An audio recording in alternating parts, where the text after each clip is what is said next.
السلام علیکم ورحمۃ اللہ وبرکاتہ۔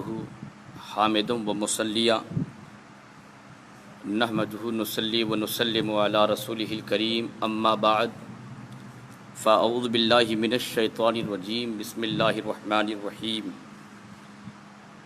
ان الذین آمنوا وعملوا الصالحات کانت لہم جنات الفردوس نزلا۔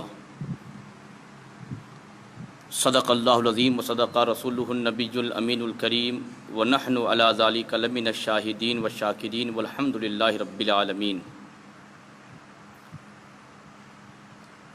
بارگاہ مصطفیٰ کریم صلی اللہ تعالیٰ علیہ وسلم میں درود پاک کا ہدیہ پیش کریں۔ اللہم صلی علی سیدنا شفیعنا حبیبنا مولانا محمد بارک وسلم، صلو علیہ صلاۃ و سلام علیک یا رسول اللہ صلی اللہ تعالیٰ علیہ وسلم۔ میں تمام سامعین اور ناظرین سے پرخلوص ملتمس ہوں کہ جتنی جلدی ہو سکے پروگرام میں شرکت کریں، چونکہ آج ایک اہم ٹاپک پر گفتگو ہونی ہے۔ جہاں پر بھی آپ بیٹھے ہیں برائے مہربانی اس اہم ٹاپک پر گفتگو سماعت کر لیں، انشاءاللہ آپ کے علم میں اضافہ ہی اضافہ ہوگا۔ آج میرا موضوع ہے ایمان کی حقیقت قرآن اور احادیث کی روشنی میں۔ ایمان کہتے کسے ہیں؟ سب سے پہلے میں گزارش کروں گا کہ پروگرام کو ذرا شیئر کریں، دوسرے لوگوں تک پہنچائیں، تاکہ نشر علم کا ثواب آپ کے حق میں ہو۔ شیئر کرنا اور دوستوں تک پروگرام کو پہنچانا یہ بھی ایک نشر علم کا اہم ذریعہ ہے، علم کو پھیلانے کا اہم ذریعہ ہے۔ گزارش کرتا ہوں کہ آپ پروگرام کو شیئر کر کے عظیم ثواب کے مستحق بنیں۔ ایمان کہتے کسے ہیں؟ ایمان کا معنی کیا ہے؟ لغت کے اعتبار سے، ڈکشنری کے اعتبار سے ایمان کہتے کسے ہیں؟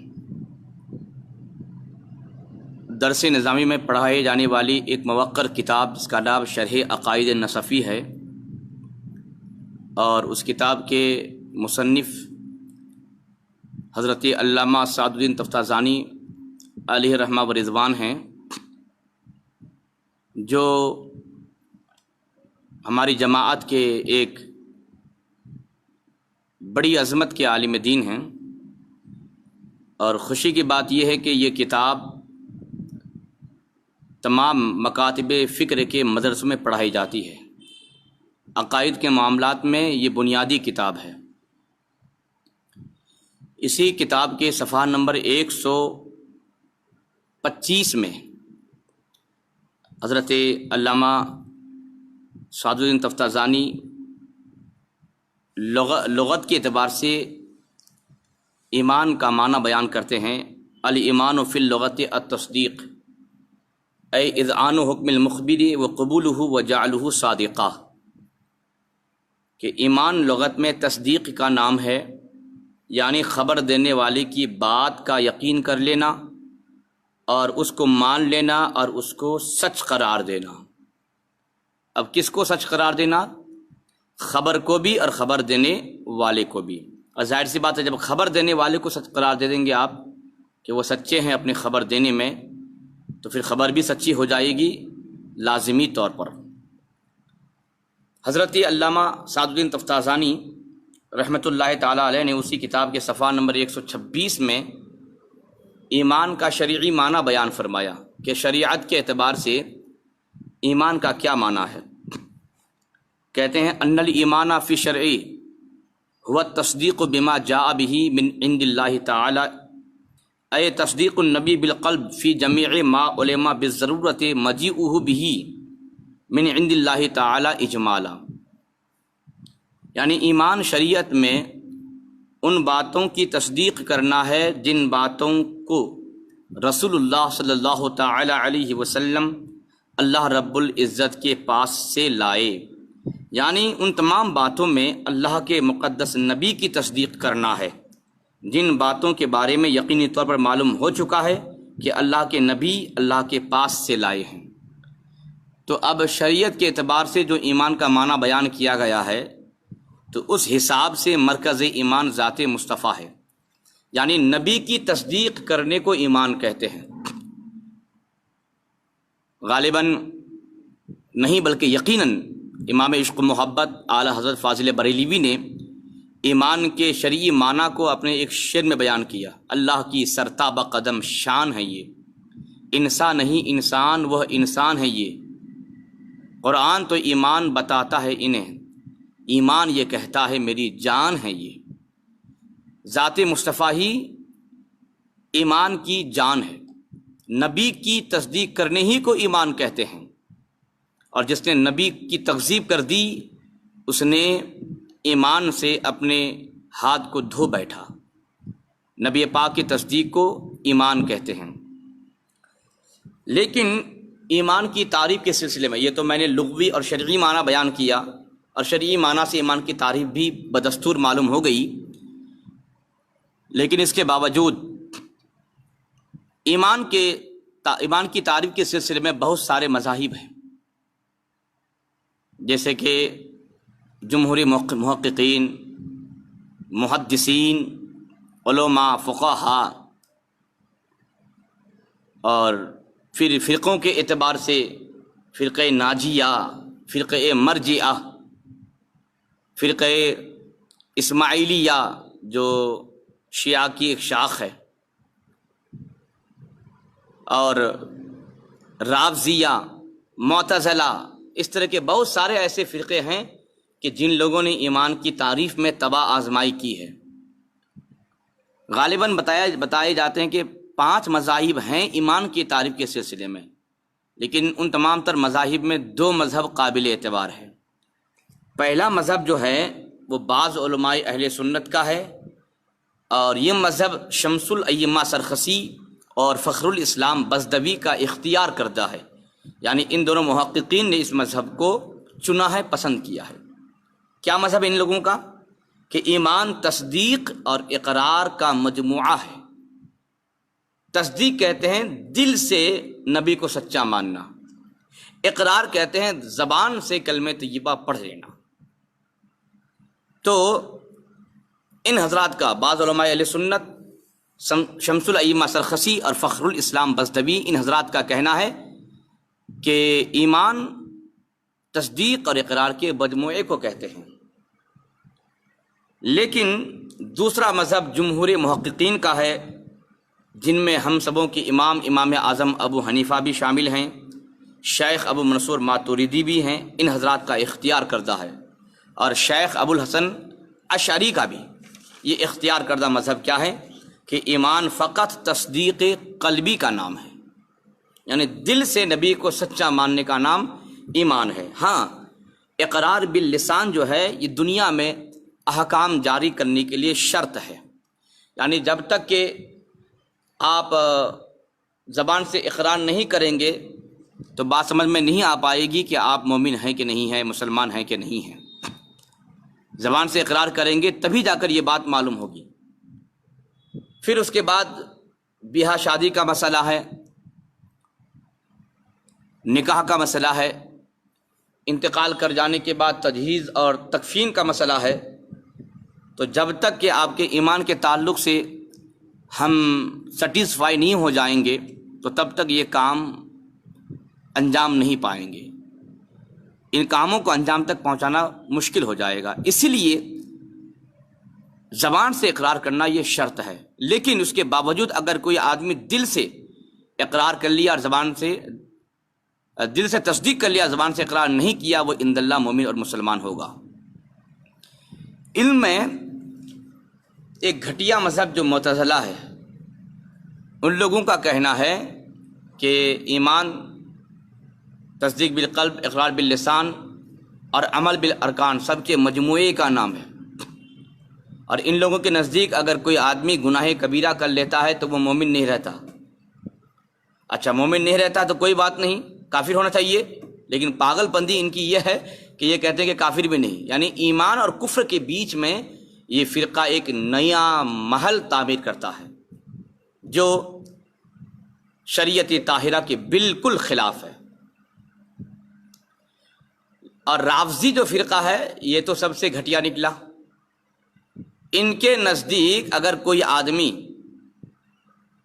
گناہ صغیرہ بھی کر دیتا ہے تو وہ مومن اور مسلمان باقی نہیں رہتا۔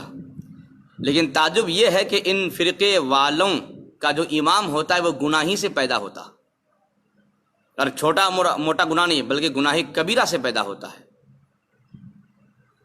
اور پھر ایسا عقیدہ رکھنا کہ صغیرہ گناہ کرنے سے بھی ایمان ضائع ہو جاتا ہے معاذ اللہ۔ تو معتزلہ کے نزدیک گناہ کبیرہ کرنے سے مومن نہیں رہتا آدمی، اور رافضیوں کے نزدیک گناہ کبیرہ تو دور کی بات صغیرہ کرنے سے بھی نہیں رہتا۔ لیکن جماعت اہل سنہ والجماعہ یہ جو یہ حق جماعت ہے، اس میں محققین ہیں، محدثین ہیں، امام اعظم ابو حنیفہ ہیں، شیخ ابو منصور ماتوریدی، شیخ ابو الحسن اشعری جو عقیدے کے امام ہیں، ان تمام حضرات کا اس بات کا کہنا ہے کہ ایمان صرف تصدیق قلبی کا نام ہے، اقرار باللسان یہ احکام دنیاوی جاری کرنے کے لیے شرط ہے۔ اب سوال یہ ہے کہ ایمان کی تعریف میں عبادات کا تذکرہ ہی نہیں ہے، نماز، روزہ، حج، زکوٰۃ، کسی کا تذکرہ نہیں آیا۔ تو اب سوال یہ ہے کہ آپ لوگوں کے اعمال کو دیکھ کر اس کے ایمان کا فیصلہ کیسے کر دیتے ہیں؟ ایمان کا تعلق اعمال سے نہیں ہے جناب، عقائد سے ہے۔ ہمیں عقائد دیکھنے ہیں، عقائد ٹھیک ہیں تب جا کر ان کو ان کے اعمال نفع دیں گے، نہیں تو پھر ردی کی ٹوکری میں ان کے اعمال پھینک دیے جائیں گے۔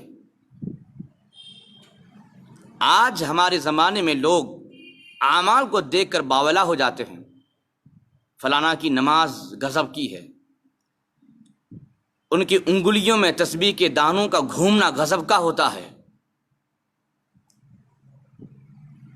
لباس بڑا پاکیزہ ہے، وغیرہ وغیرہ۔ ان باتوں کے حوالے سے لوگ جو ہیں کسی کے ایمان کا فیصلہ کر بیٹھتے ہیں۔ نہیں جناب، میں قرآن پاک کی چند آیتیں آپ کو سناتا ہوں جس سے واضح ہوگا کہ ایمان کی حقیقت میں اعمال داخل ہی نہیں ہے۔ ایمان الگ چیز ہے اور اعمال الگ چیز ہے۔ آئیے چند شواہد میں قرآن پاک کی روشنی میں پیش کر دیتا ہوں۔ یہ سورہ کہف ہے، آیت نمبر 107 ہے، 107۔ ان الذین آمنوا، اعوذ باللہ من الشیطان الرجیم، بسم اللہ الرحمن الرحیم۔ ان الذین آمنوا وعملوا الصالحات کانت لہم جنات الفردوس نزلا۔ بے شک جو لوگ ایمان لائے اور انہوں نے نیک کام کیے ان کے لیے جنت الفردوس کی مہمانی ہے۔ بہرحال اللہ رب العزت نے مومن کامل کے لیے اس آیت پاک میں سوغات کو بیان فرمایا، اس کے انعام اور اس کے اکرام کو بیان فرمایا، اور اس کے نتیجے کو بیان فرمایا کہ جو مومن ہوگا اور نیک کام کرے گا، اللہ رب العزت نے باغات، جنتی باغات کی مہمانی اس کے حق میں تیار کر رکھی ہے۔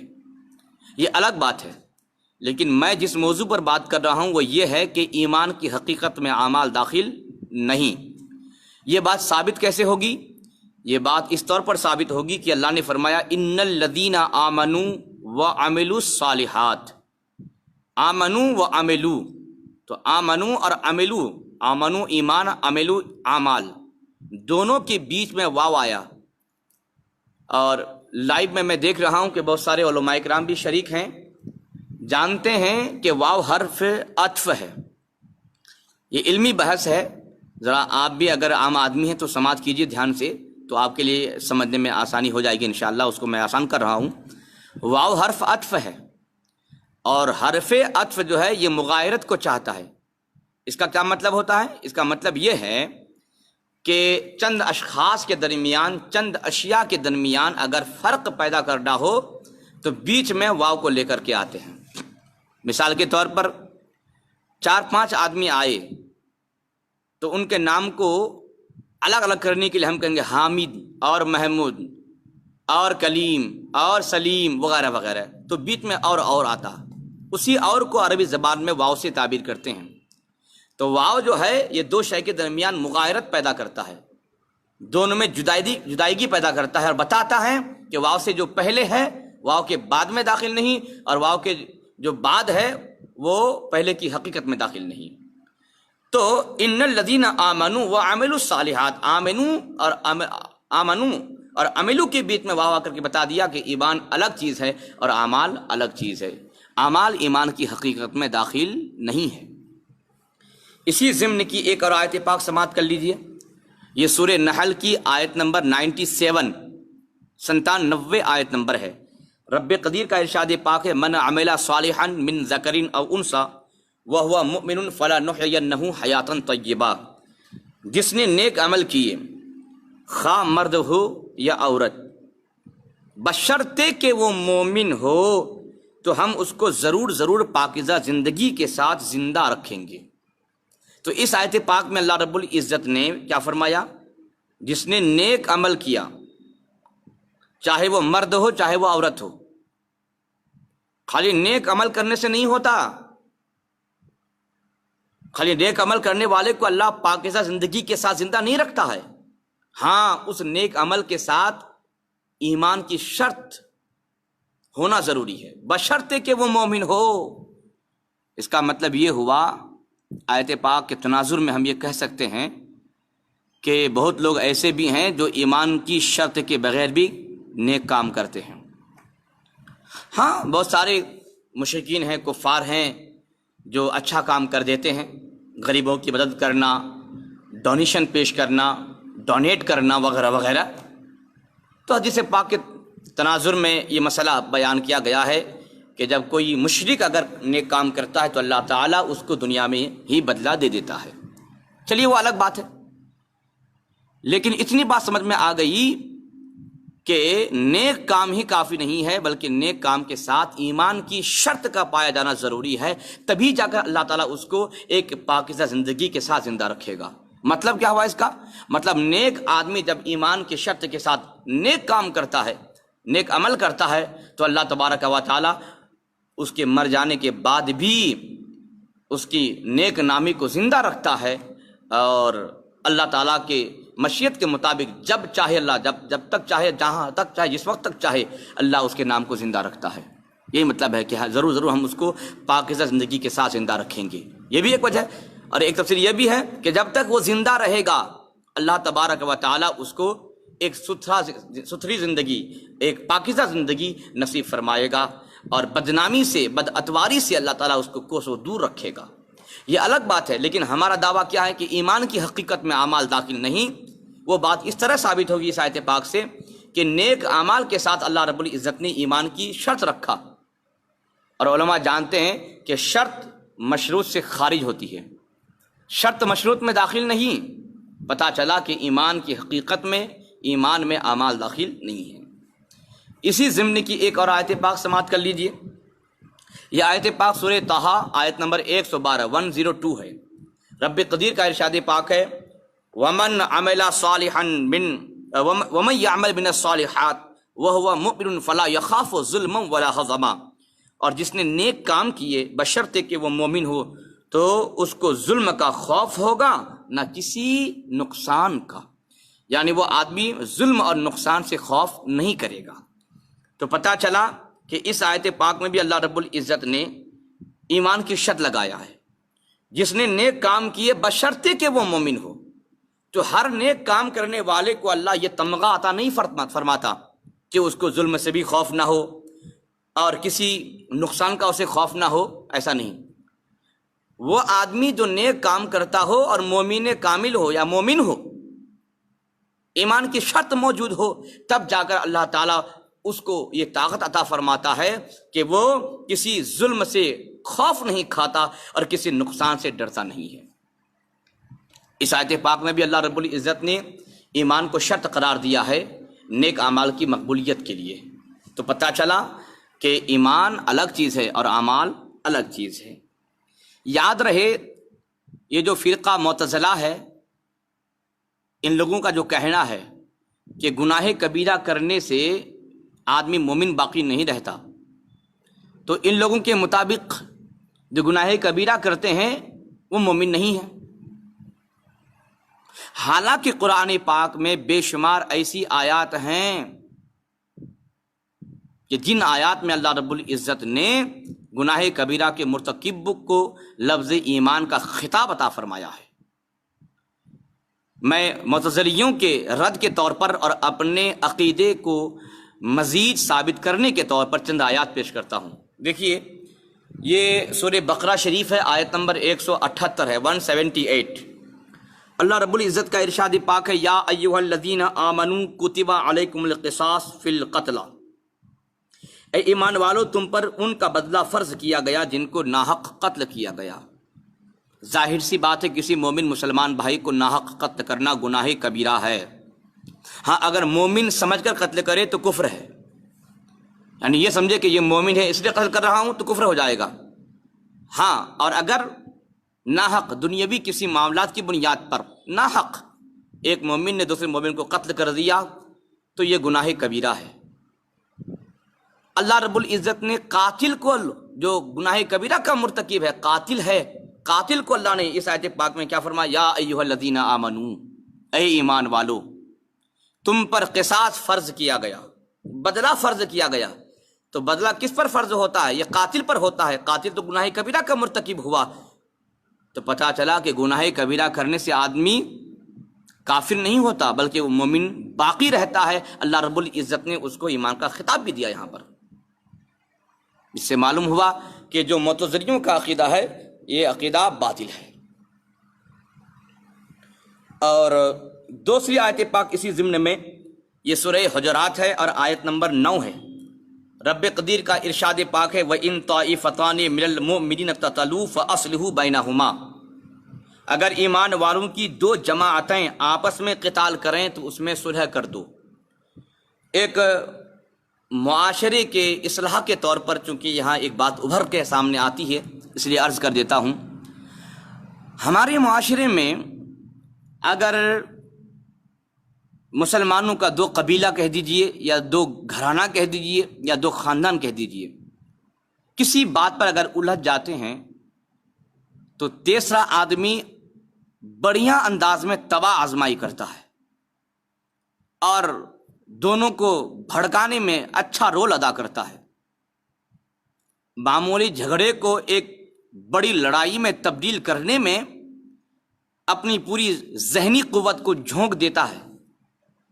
آج ہمارے معاشرے میں یہ حالات ہیں، تعجب ہے، ایسا نہیں کرنا چاہیے۔ اللہ رب العزت نے فرمایا جب دو مومن گروہ آپس میں لڑیں تو اس میں تم اکسانے کا کام، بھڑکانے کا کام، جذبہ دلانے کا کام مت کرو، بلکہ ان کے درمیان اپنی عقل کا صحیح استعمال کر کے مصالحت پیدا کر دو، صلح کر دو۔ کوئی ایسی بات بیان کرو کہ صلح ہو جائے، دونوں میں اتحاد و اتفاق ہو جائے۔ یہ صورتحال ہے،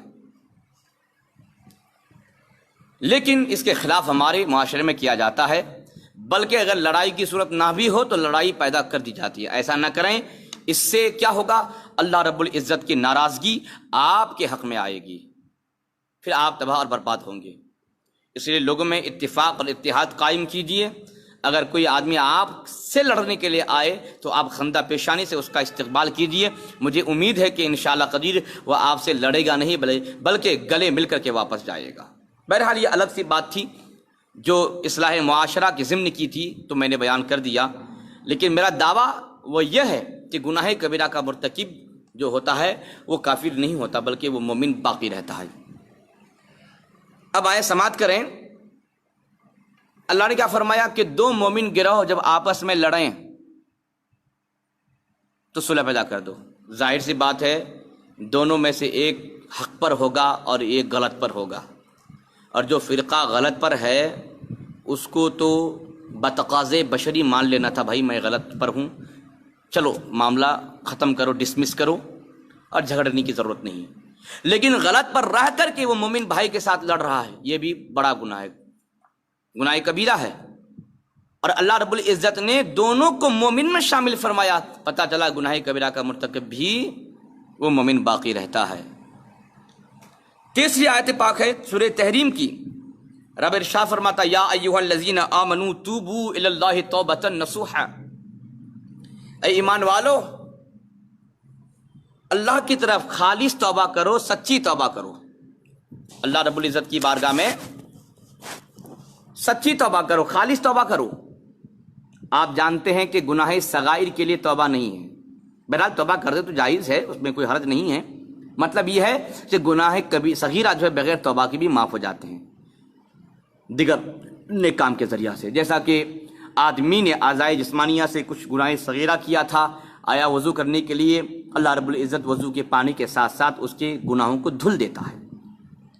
پھر نماز میں کھڑا ہو جاتا ہے تو گناہوں کی پوٹلیاں بنا کر اس کے سر میں رکھی جاتی ہے، اور رکو جاتا ہے، پوٹلی گر جاتی ہے، فرشتے اٹھا کر دوبارہ دینے کی کوشش کرتے ہیں۔ اللہ فرماتا ہے کہ میں نے جب ایک دفعہ کسی بندے کے سر سے اس کے گناہ کی پوٹلی کو اتار دیا ہے تو پھر میں دوبارہ اس کے سر پر اس پوٹلی کو دینا پسند نہیں کرتا۔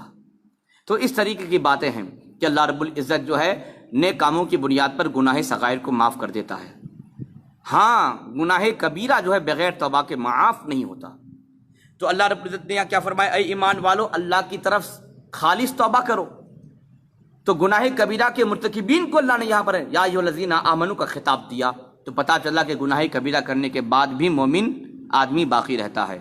لیکن یاد رہے، مومن باقی تو رہتا ہے، لیکن جو گناہ اس سے سرزد ہوا اس گناہ کی سزا اسے ملے گی۔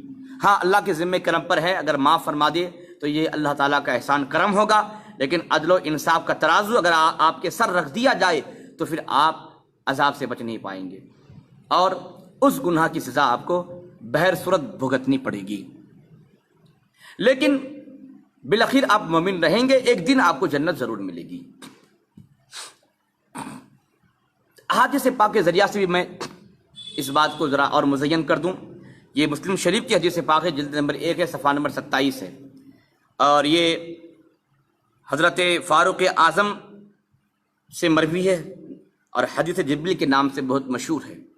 سرکار فاروق اعظم فرماتے ہیں کہ صحابہ کرام کا مجمع تھا، بھیڑ لگی ہوئی تھی، اور ایک انجان آدمی جس کو ہم میں سے کوئی پہچانتے نہیں تھے آئے، اور نبی پاک صلی اللہ علیہ وسلم کے گھٹنوں کے ساتھ گھٹنے ملا کر بیٹھ گئے۔ ان کے کپڑے سفید تھے اور ان کے چہرے میں سفر کا کوئی اثر نہیں دکھ رہا تھا۔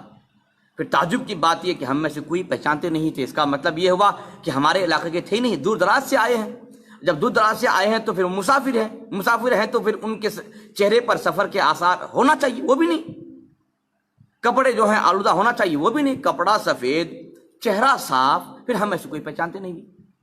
آدمی آیا اور آ کر کے دونوں گھٹنے نبی کے گھٹنوں سے ملا کر بیٹھ گئی اور کہنے لگے، یا محمد اخبرنی عن الاسلام، اے محمد ہمیں آپ اسلام کی خبر دیجیے، اسلام کی حقیقت بتائیے۔ یا اسلام سے مراد اعمال ہے۔ تو میرے آقا کریم نے ان کے جواب میں ارشاد فرمایا، الاسلام ان تشہد اللہ الہ الا اللہ وان محمدا صلی اللہ علیہ وسلم رسول اللہ وتقیم الصلاۃ وتؤتی الزکاۃ وتصوم رمضان وتحج البیت۔ میرے آقا نے فرمایا اسلام کی حقیقت یہ ہے کہ تو گواہی دے کہ اللہ کے سوا کوئی معبود نہیں اور محمد اللہ کے رسول ہیں، اللہ کے بندے ہیں، اور نماز ادا کرے، زکوٰۃ دے، رمضان کے روزے رکھے اور خانہ کعبہ کا حج کرے۔ پھر جبریل امین نے عرض کیا، یا رسول اللہ، یہ سوال کرنے والے جبریل امین تھے، انہوں نے عرض کیا اخبرنی عن الایمان، ہمیں ایمان کے بارے میں بتائیے۔ تو ایک سوال اسلام کا ہوتا ہے، ایک سوال ایمان کا ہوتا ہے۔ تو کیا ایمان اور اسلام الگ چیز ہے؟ بہت بحثیں ہیں، لمبی بحثیں ہیں، اس کا مفہوم یہی ہے کہ بھائی دونوں ایک ہے، مفہوم کے اعتبار سے دونوں الگ ہیں، لیکن حقیقت کے اعتبار سے ایمان اور اسلام دونوں ایک ہی چیز ہے۔ تو جب حقیقت کے اعتبار سے ایمان اور اسلام دونوں ایک ہی چیز ہے تو جبریل امین ایمان اور اسلام کا دو سوال کیوں کر رہے ہیں؟ پتہ چلا کہ بھائی وہاں اسلام سے مراد اعمال ہیں، ایک سوال اعمال کے بارے میں کر رہے ہیں اور ایک سوال ایمان کے بارے میں کر رہے ہیں۔ تبھی تو جب اسلام کا سوال کیا تو میرے آقا کریم نے اعمال کو جواب میں ارشاد فرمایا کہ تو نماز قائم کرے، زکوٰۃ دے، روزہ رکھے، حج کرے وغیرہ۔ اور جب ایمان کی حقیقت کا سوال ہوا تو آقا دو عالم صلی اللہ علیہ وسلم نے اعمال کا تذکرہ نہیں فرمایا۔ میرا آقا فرمایا ان تؤمن باللہ وملائکتہ وکتبہ ورسلہ والیوم الآخر وتؤمن بالقدر خیرہ وشرہ۔ ایمان یہ ہے کہ تو خدائے تعالیٰ اور اس کے فرشتوں، نیز اس کی کتابوں اور اس کے رسولوں اور قیامت کے دن پر یقین رکھے اور تقدیر کی بھلائی کو دل سے مانے۔ تو میرے آقا کریم نے ایمان کا الگ جواب دیا اور اعمال کا الگ جواب دیا۔ پتہ چلا کہ ایمان کی حقیقت میں اعمال داخل نہیں ہیں۔ اور جب جبریل امین نے ایمان کے بارے میں سوال کیا تو میرے آقا کریم صلی اللہ علیہ وسلم نے کسی بھی عمل کا تذکرہ نہیں فرمایا، صرف اتنا فرمایا کہ تو ایمان لائی اللہ پر، اس کے فرشتوں پر، اس کی کتابوں پر، اس کے رسولوں پر، قیامت کے دن پر، اور تقدیر پر، تقدیر کی بھلائی پر بھی، اور تقدیر مطلب کیا، تقدیر جو خیر ہے اس پر بھی، اور تقدیر جو شر ہے اس پر بھی۔ تو پتہ چلا کہ اعمال ایمان کی حقیقت میں داخل نہیں ہے، اعمال الگ چیز ہیں اور ایمان الگ چیز ہیں۔ اسی لیے ان چند باتوں سے یہ بات بالکل ابھر کر سامنے آ گئی کہ بھائی ایمان دیکھیے، اعمال مت دیکھیے، عقائد دیکھیے، اعمال مت دیکھیے۔ اعمال کے ذریعہ سے لوگوں کو بہکانے کا یہ رواج نیا نہیں ہے، نبی پاک کے زمانے سے چلا آ رہا ہے۔ منافقین نماز پڑھتے تھے، یہاں تک کہ دھوکہ دینے کے لیے ان لوگوں نے مسجد تعمیر کی اور اس مسجد ہی میں بیٹھ کر کے اسلام کی بے خونی کی، اسلام کو مٹانے کی سازشیں رچی جاتی تھیں۔ اللہ نے قرآن پاک میں آیت نازل فرمایا اور نبی پاک کو اللہ نے فرمایا کہ اس مسجد کو، مسجد زرار کو گروا دیجیے۔ میرے آقا کریم صحابہ کو بھیج کر اس مسجد کو گرانے کی تعلیم فرمائی، صحابہ نے جا کے اس مسجد کو تہس نہس کر دیا، گرا دیا۔ تو پتہ چلا کہ بھائی ہر مسجد میں بیٹھنے والا ہر نمازی مومن اور مسلمان نہیں ہوتا ہے۔ عقائد دیکھنے ہیں اور عقائد اچھے ہیں تو ان کے اعمال کو سلام ہے، عقائد برے ہوں تو ان کے اعمال ان کے منہ پر ایسے مار دیے جائیں گے، ذلت و رسوائی کے ساتھ مار دیے جائیں گے۔ میں ایک ایسی عبارت پیش کرتا ہوں جس سے آپ کو معلوم ہو جائے گا کہ بھائی اعمال نہیں دیکھنا ہے، ایمان دیکھنا ہے، عقائد دیکھنے ہیں، اعمال بالکل نہیں دیکھنا ہے۔ عقائد اچھے ہیں تو پھر اس کے بعد اعمال پر نگاہ ڈالنی ہے۔ شرح عقائد نصفی کی عبارت ہے، علامہ سعد الدین مسعود بن عمر تطزانی نے ایک ایسی حل آور عبارت پیش کر دی ہے کہ تمام مسائل حل ہو جاتے ہیں۔ یہ عبارت ہے شرح عقائد نصفی صفحہ نمبر 126 کی۔ یہ جو میں نے شرح عقائد نصفی کا جو حوالہ دیا ہے، یہ مبارک پور اشرفیہ سے جو کتاب چھپی بلی سے برکات سے، میں نے اس کا حوالہ دیا۔ فلو حاصل حاصل معنی لبعض الکفار، حاصل معنی کون معنی؟ یعنی شریعت کا جو معنی، یعنی ایمان کا جو شرعی معنی ہے، کون معنی؟ ان الایمان فی الشرع هو التصدیق بما جاء به من عند اللہ تعالی، اے تصدیق النبی بالقلب فی جمیع ما علم بالضرورت مجیئه به من عند اللہ تعالی اجمالا۔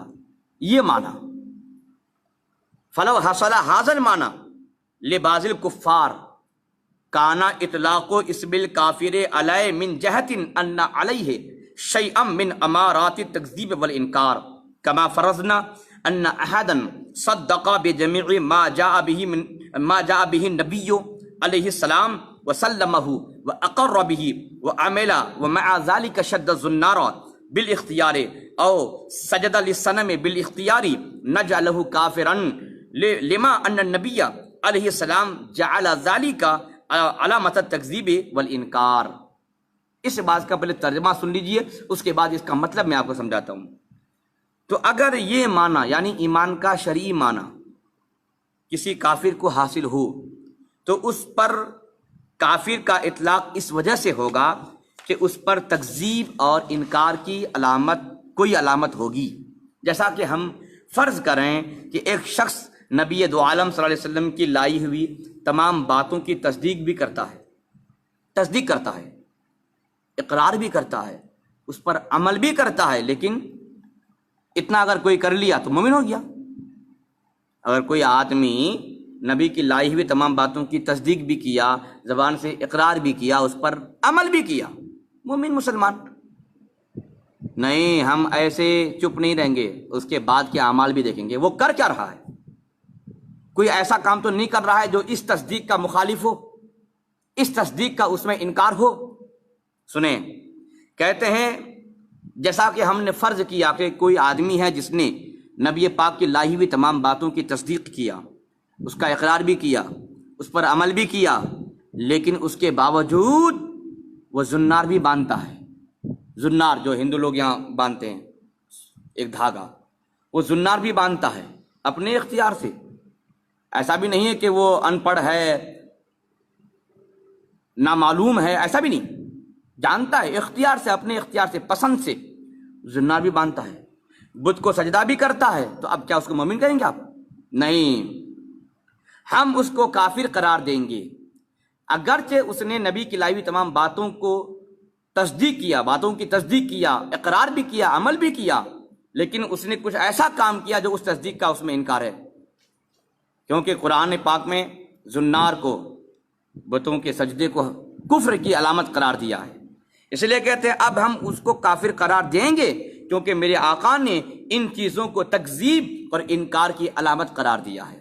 تو لہٰذا تصدیق کا نام ایمان ہے، تو جب تک یہ تصدیق رہے گی تو مومن ہوگا، اگر یہ تصدیق تکذیب ہو جائے تو وہ مومن اور مسلمان باقی نہیں رہ سکتا۔ یہ تصدیق تکذیب کب ہوتی ہے؟ یہ تصدیق اس وقت تکذیب ہوتی ہے جس نے قرآن کے خلاف بات کیا، حدیث کے خلاف بات کیا، میرے نبی پاک کی شان کے خلاف بات کیا، تو گویا کہ اس نے اس تصدیق کو تکذیب میں بدل دیا، تو اب وہ مومن اور مسلمان باقی نہیں رہ سکتا ہے۔ اس لیے جو فرقہ باطلہ کے علماء کرام ہیں، ہماری جماعت کے موقر علماء نے ان پر کفر کا فتویٰ لگایا۔ کیوں لگایا؟ آپ تو یہی نہ کہتے بھائی وہ نماز پڑھتا ہے، وہ تو کہتا ہے کہ میں اللہ پر ایمان رکھتا ہوں، نبی پر رکھتا ہوں، قرآن پر رکھتا ہوں، کتابوں پر رکھتا ہوں، فرشتوں پر رکھتا ہوں، وہ تو کہتا ہے، اپنی کتابوں میں بھی لکھا ہے۔ تو ہم کہیں گے بے شک لکھا ہے، لیکن ان کی کتابوں میں اور بھی کچھ لکھا ہے، جو اور لکھا ہے نا تو وہ اس تصدیق کی تکذیب ہے۔ اب مثال کے طور پر میں چند باتیں بتا دیتا ہوں۔ قرآن میں بے شمار آیتیں ہیں جس میں یہ کہا گیا کہ اللہ سچا ہے۔ ارے بھائی، اللہ سے بڑھ کر کون سچا ہو سکتا ہے؟ اللہ سچا ہے، اللہ جھوٹ سے پاک ہے۔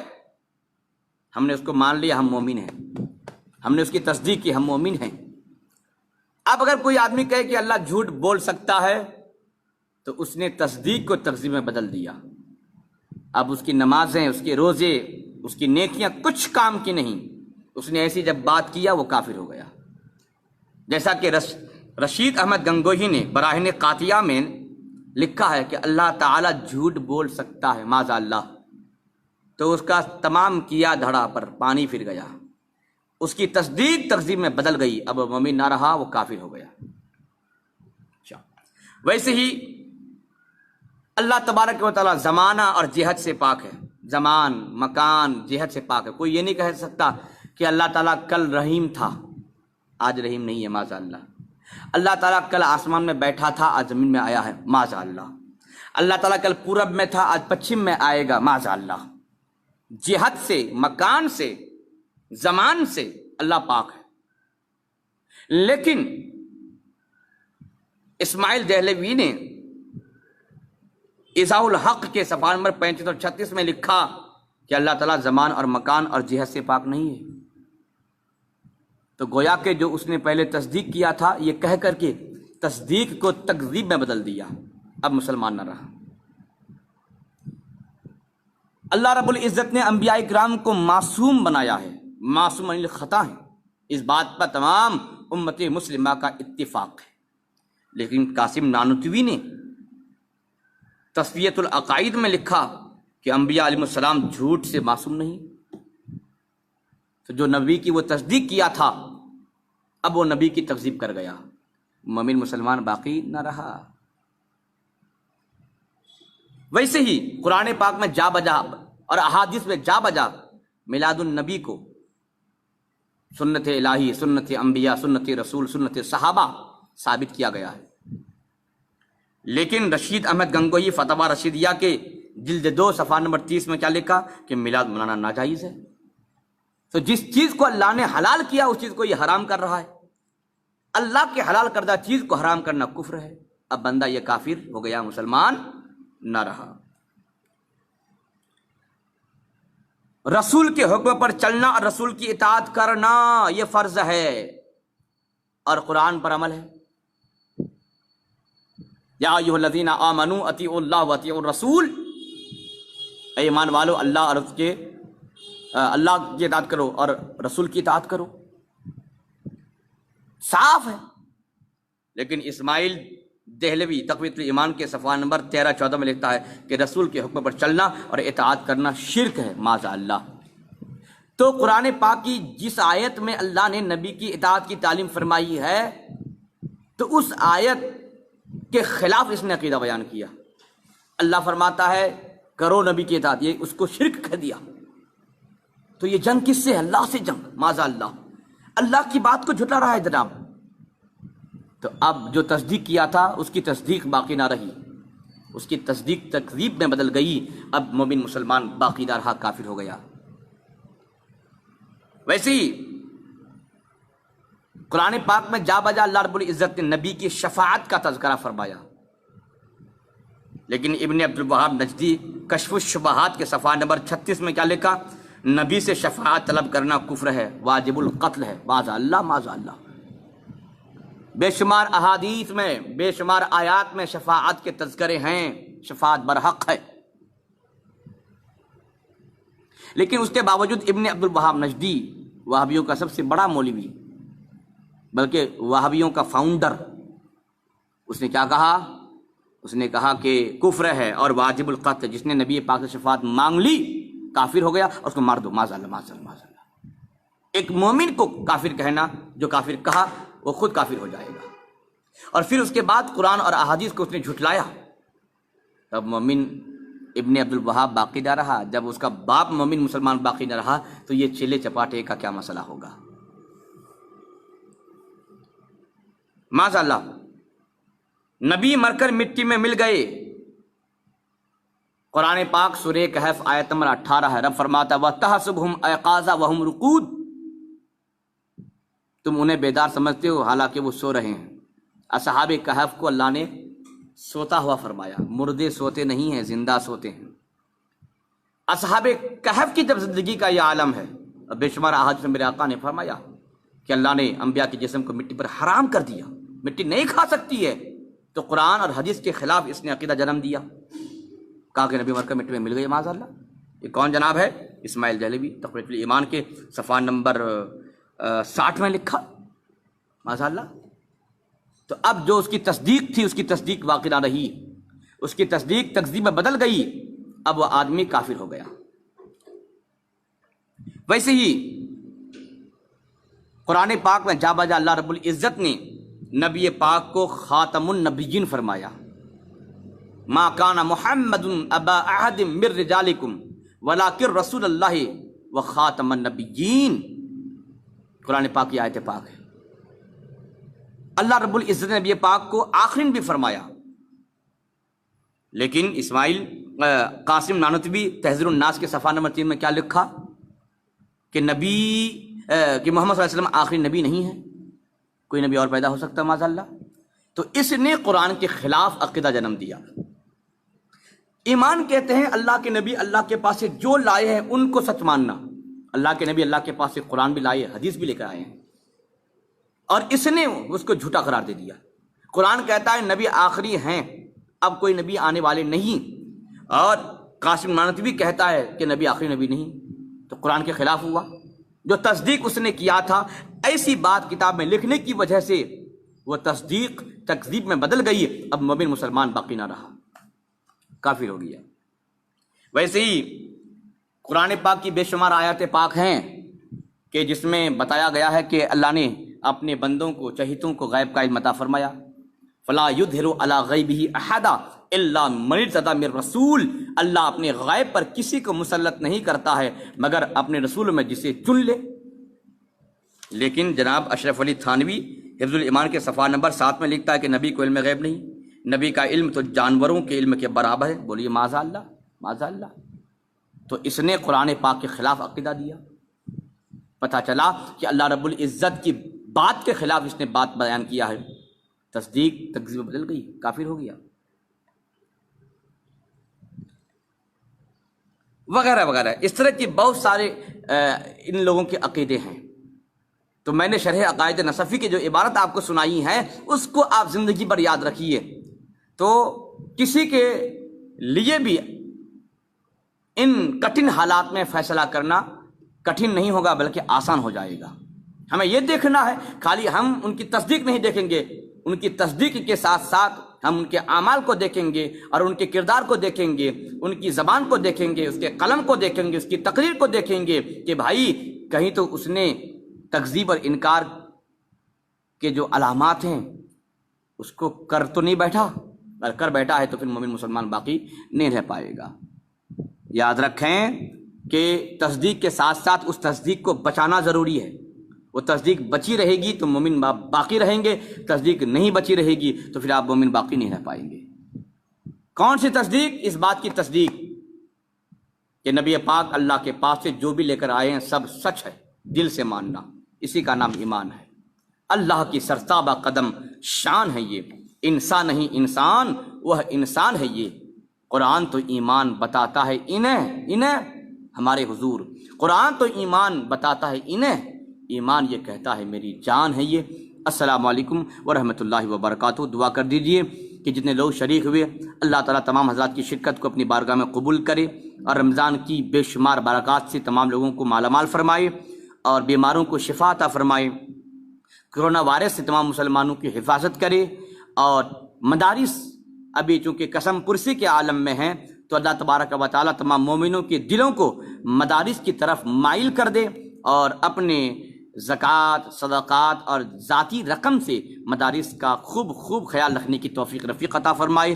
جو حضرات بیمار ہیں ان کو شفا عطا فرمائے، جو مقروض ہیں بارق سے سبکدوشی عطا فرمائے، اور بالخصوص جو بے اولاد ہیں ان کو صاحب اولاد بنائے، اور ہمارے مرحومین کو اللہ تعالیٰ کر و جدت نصیب فرمائے۔ ابھی 11ویں تاریخ میں، رمضان کی 11ویں تاریخ میں ہماری ساس مرحومہ چشم نور جو انتقال کر گئی ہیں، دعا کیجئے سب مل کر کے کہ اللہ تعالیٰ ان کو جوار رحمت میں جگہ عطا فرمائے اور جنت الفردوس میں اعلیٰ مقام نصیب کرے اور برزخی زندگی ان پر آسان کرے، ان کی قبر کو تا حد نگاہ وسیع و عریض کرے۔ السلام علیکم ورحمۃ اللہ وبرکاتہ۔